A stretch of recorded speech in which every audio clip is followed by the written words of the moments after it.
All right, let's start to implement the apocalypse system. This will make the enemies in this game do crazy damage and other wild stuff. We got all the prereqs we need for it. We just need to find the initiation point. That's going to be where damage calculation is occurring prior to a hit being received on the player's buttocks and also the enemies. So we got my health right here. Let's just see what's writing to this address. Nothing's writing to it right now. Great. Let's go get smacked, and then hopefully something will show up. There's 1, 2 smacks. So we should expect 2 calls, 2 writes to the health. All right, we got 4. We got hit a few more times than I thought. All right, let's take a look at what we got here. Here we can see, here's my health, and EAX contains the updated health after receiving some damage. So we're gonna wanna figure out where this EAX is being calculated.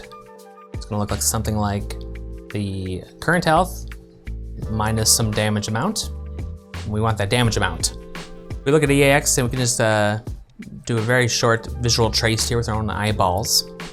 You can see that EAX comes from a dereferenced EAX, so an address pointing to the value. Interesting.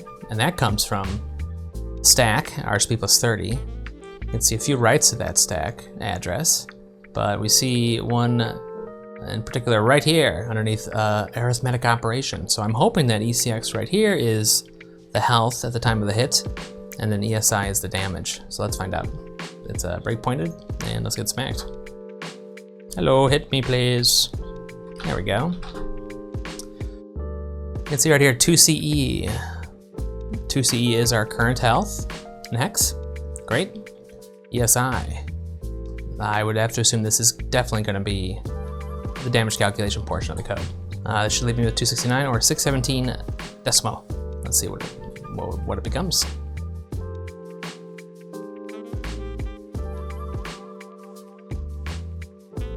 617, perfect. So this is where we're gonna want to put in the initiation point for the apocalypse system. Let's just see if it also goes off for enemies. I'm gonna try to get away from this guy here. Smack him. Great. It also appears that same bit of code is used for the enemy damage calculation. This is real easy. So we're gonna make some code hook in there, and we're gonna initiate that apocalypse system, make the game omnified. All right, everybody.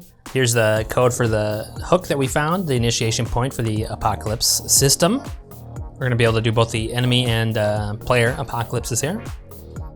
All I need to do is just some sanity checks, some state checks, make sure everything's initialized, and then we have to determine if it's the enemy being attacked or if it's the player, and then we just have to arm the appropriate set of parameters and call the appropriate method. So the first thing we wanna do is back up those conditional flags. We're gonna be doing a number of comparisons here. First comparison we probably wanna do is we wanna, I guess, determine if the players are being attacked or an enemy. We probably don't need to do that yet though. I think we can prepare some of our common parameters first. One common parameter that's between enemy and player apocalypse is the damage that's being done. And then the health of the entity being attacked as it is upon the damage being done. That's stored in ECX, the current health, and then ESI, I believe, is the damage. We're gonna need to back up 3 separate SSC registers just to hold all the parameters that are required for the player apocalypse. Let's back those up right now. I'm gonna move the stack by 16 bytes, and we're gonna back up that first XMM0 SSC register. Let's do the same for XMM1.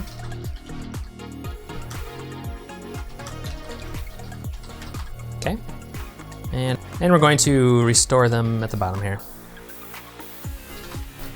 Restore the stack, and restore the contents of the registers in the order that we back them up.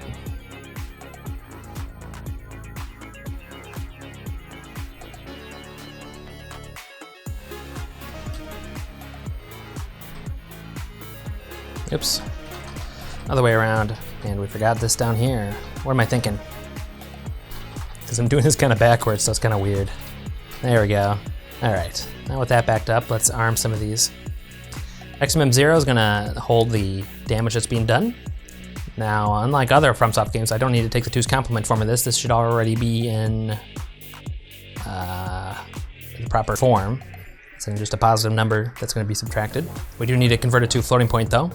So we're going to convert it from double word integer to single scalar floating point. We'll store an XMM0 and it's currently in ESI? ESI, very good. ECX is the current health. Let's put that into XMM1. ECX, right? ECX, good. All right, those are the two common parameters between the two systems. If you want to grab the next parameter for the player apocalypse is the maximum health for the character. We have a few of those values mapped here. We have a maximum health and we have a maximum effective health, which is your maximum health but minus health that's no longer available to you due to your stage of hollowing. We probably want to be using the maximum effective health. We're not going to be able to heal up to this. We want to heal up to this. So let's back up RAX and RBX. Let's move to RAX the address of the player. Then we're going to dereference that and store that in RBX. And then let's take that maximum effective health value and store it back into RAX. That'll be RBX plus 174. Then we're going to convert that from double word integer to single scalar floating point with an XMM2 from EX. Just to be consistent, let's have this be EX as well. I only want the first 32 bits. I've had issues before if I try to read the whole, if I try to use the whole 64 bits sometimes there's some junk. The last parameter that we need to provide to the player apocalypse is the player's coordinates. However, since we have the player struct loaded here at the moment, let's do the comparison right now and check if this is the player being damaged or the enemy. Let's do CMP. Where is it? RBX? Yeah, RBX has the address to the player struct. Where is the target being stored? Let me just look at the code real quick. Looks like the code stored in the RBX register. Okay. So instead of backing up the RBX register, let's back up the RCX register.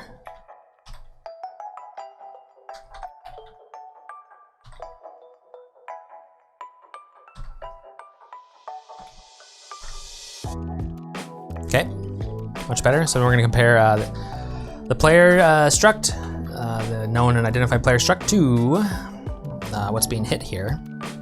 And restore this stuff here. And if it's not equal, then we're going to initiate the enemy apocalypse. Otherwise, we're going to initiate the player apocalypse. So the player apocalypse will be overriding what's in RAX and RBX here. Even though we pushed it up here, we don't need to push it anymore, really. We can just leave it be. In fact, to be clever, I'm going to do this. I'm going to not push RAX here because we don't need to restore it. Actually, we do need to restore it. So let's back up both the RAX and RBX registers here.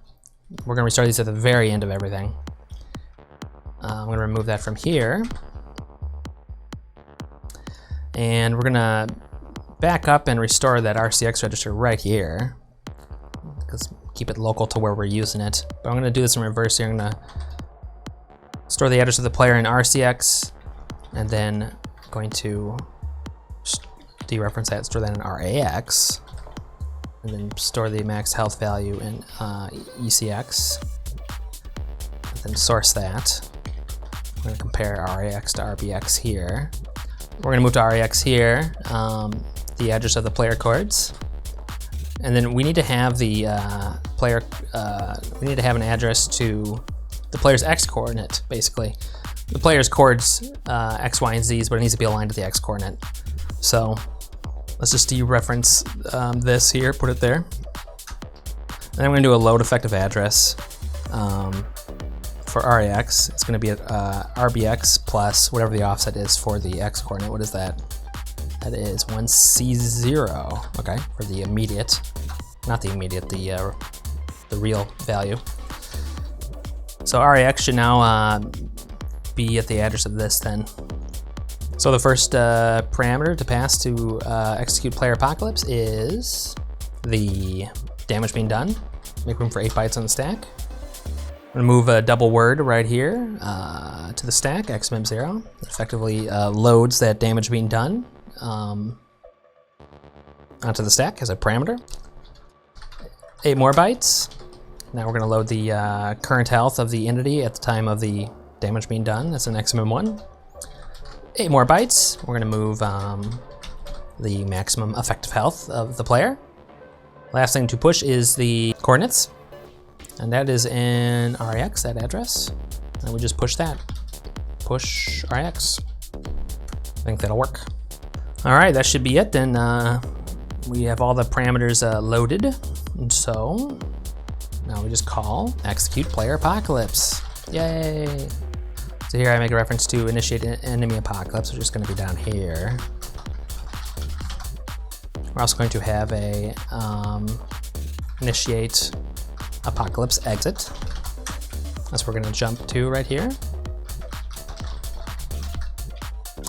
Here we're going to call the enemy apocalypse. It's an enemy being damaged. This one's a bit easier. We're just going to make room for 8 bytes on the stack. I'm going to move double word XMM0, that's a damage. 8 more bytes. Move double word XMM1, this will be the current health of the enemy. And we call execute enemy apocalypse. And here they both have the same return values, player and enemy apocalypse functions. REX will be the updated damage to do, and then RBX will be the updated current health of the entity at the time of the damage being done. Typically this will always be the same unless an orgasm is occurring, and then the player will be healed. We do need to convert this back to double word though integer because it's currently a floating point. So I'm just going to move to XMM0, the value of EAX, which is the updated damage being done. And we're going to convert that to double word integer. And we want to store that where it's going to be used by the game code, which is an ESI. So we want to store that in ESI. And it's being converted from XMM0. And then we're going to move to XMM0 also, EBX, the updated health value. And convert that to double word integer as well from floating point. And we want to store that in ECX. There we go. And I do believe that's it.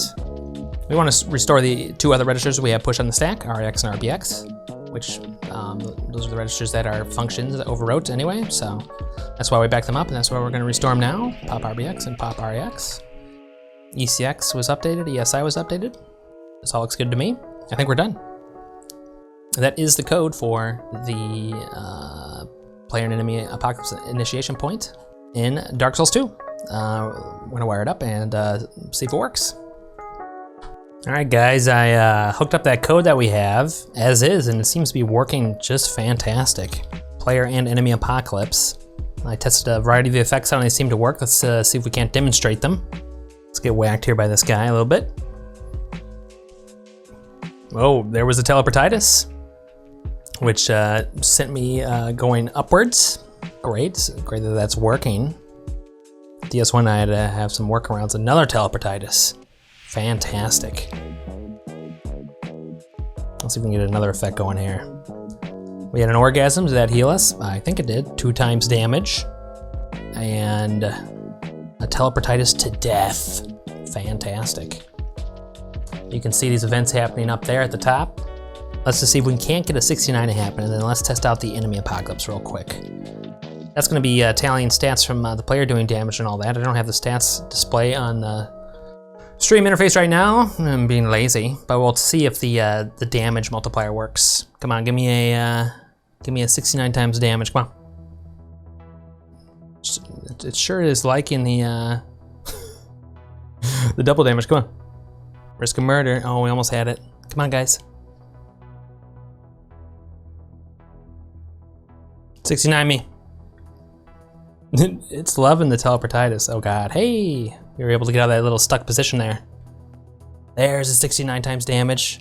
All the effects seem to be working. Now let's see if the enemy apocalypse system works. Now, another proper way is to see if stats are being tallied, but I'm being a bit lazy. Let's do this. Player damage X. Make it 100 times damage. And let's see if that works. That means one hit will destroy these guys. There we go, 15,000 damage. And I love it. It has the correct damage in the pop-up text, which is great. In DS1 and some other games, I guess the calculation code must have been independent from what was being displayed, and so it wouldn't show the actual total, but that's cool that it does show it. Well, that's the enemy apocalypse code totally working. It looks like we got the apocalypse system in Dark Souls 2. Great, next is to add the predator system stuff, and we'll be doing that next. Remember, if you want to see more of this awesome hacking content, make sure you subscribe to the YouTube channel. And the only place you can check out this Omnified gameplay live is on my Twitch channel, http://twitch.tv/omni. Only place. Thanks, guys. See you later.